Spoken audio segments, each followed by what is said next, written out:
Salut à tous, alors ça fait super plaisir de vous retrouver et merci beaucoup à tous ceux qui sont arrivés de Tone Factory, vous êtes arrivés en masse en quelques jours, c'est assez dingue, donc merci vraiment de votre soutien et du coup je vous propose une vidéo où on va parler de photographie et je vais vous donner quelques conseils que vous pouvez appliquer soit avec un appareil photo, soit avec votre smartphone et ces conseils, vous avez besoin d'aucun matériel, donc vous pouvez commencer dès aujourd'hui. C'est parti.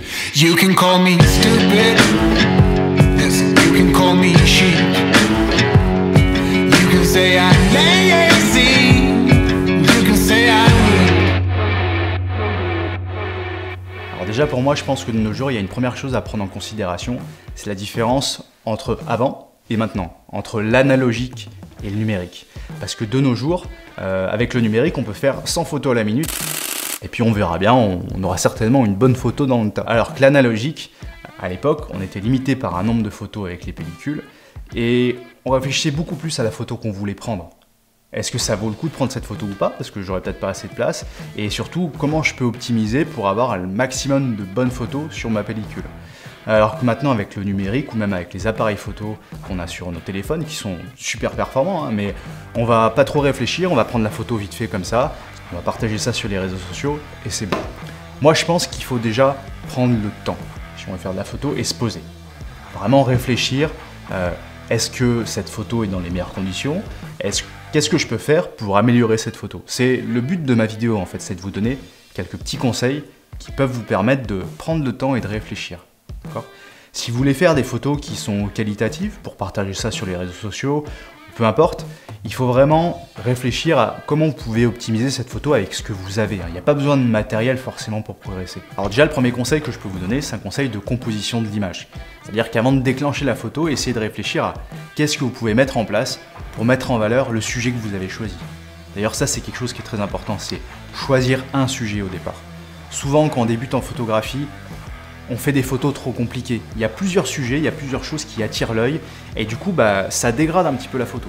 Moi, mon conseil, commencez par choisir un sujet, que ce soit une guitare, que ce soit une paire de lunettes, que ce soit un animal, peu importe. Choisissez un sujet et ensuite, vous allez faire le nécessaire pour mettre en valeur par la composition de l'image ce sujet. Alors comment faire pour mettre en avant ce sujet? Il y a plusieurs choses. Déjà, il y a l'éclairage, j'en parle juste après, mais juste dans la composition de votre photo. Des fois, il suffit juste de se décaler un tout petit peu à droite ou un petit peu à gauche, se mettre un petit peu au-dessus ou un peu en dessous et vous allez trouver des éléments, que ce soit au premier plan ou à l'arrière-plan, qui vont mettre en valeur votre sujet et surtout qui vont diriger l'œil de la personne qui va regarder la photo vers votre sujet. Il faut essayer de trouver des lignes ou des courbes ou des éléments qui vont mettre en valeur ce sujet et faire en sorte que, oui, la chose qu'on va regarder, c'est ça. Aussi très important en photographie, mais aussi en vidéo, c'est la règle des tiers.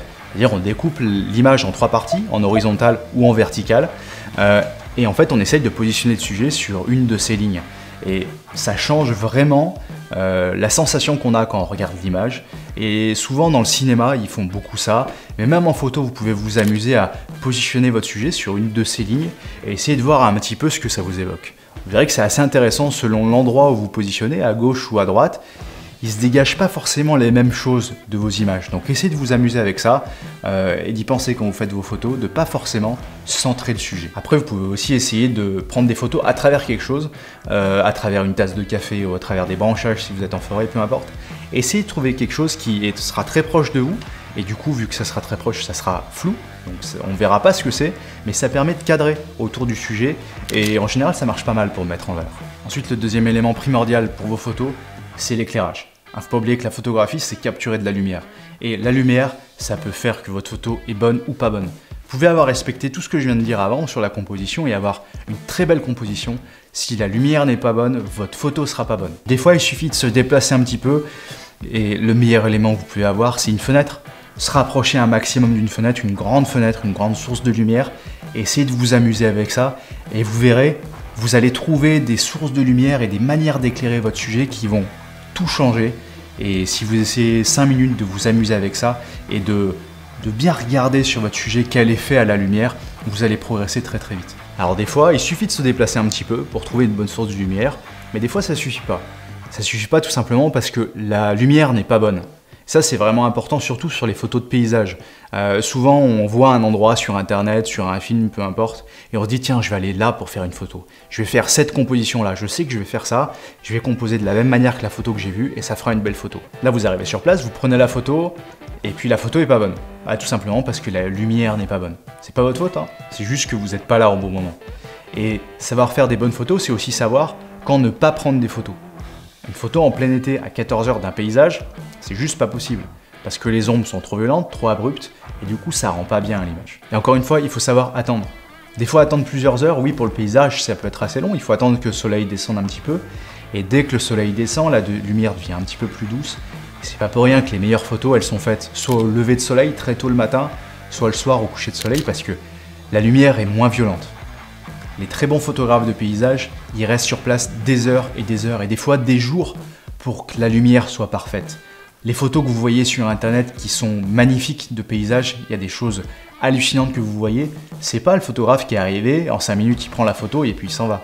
Non, il va sur place, il repère, il essaye de voir les bons moments pour y aller, et là il va prendre la photo, au bon moment. S'il n'est pas là au bon moment, soit il revient, soit il reste sur place jusqu'à ce que ça devienne le bon moment. Après, c'est à vous de voir, hein. Vous arrivez sur place, vous faites une photo de paysage juste pour un souvenir, mais si vous essayez de faire une belle photo, il faut encore une fois savoir être patient et attendre. Attendez que la lumière soit bonne. Et puis là, reprenez la même photo avec une meilleure lumière et vous ne serez pas déçus hein, parce que l'expérience de rester sur place et de regarder la lumière devenir bonne, si vous aimez la photographie, ça va vous plaire vraiment. Voilà, je pense que ces quelques conseils vont vous aider à progresser en photographie. Vraiment, c'est important de réfléchir à la photo que vous voulez faire. Peu importe si vous avez un téléphone, si vous avez un appareil photo, il faut juste pratiquer. Faire de la photographie, c'est comme apprendre un instrument de musique. Il faut pratiquer un maximum et plus vous vous entraînerez, plus vous aurez un niveau important et plus vous ferez plaisir surtout. Bon, en tout cas, merci beaucoup d'avoir suivi cette vidéo et je vous dis à très bientôt. Salut les amis.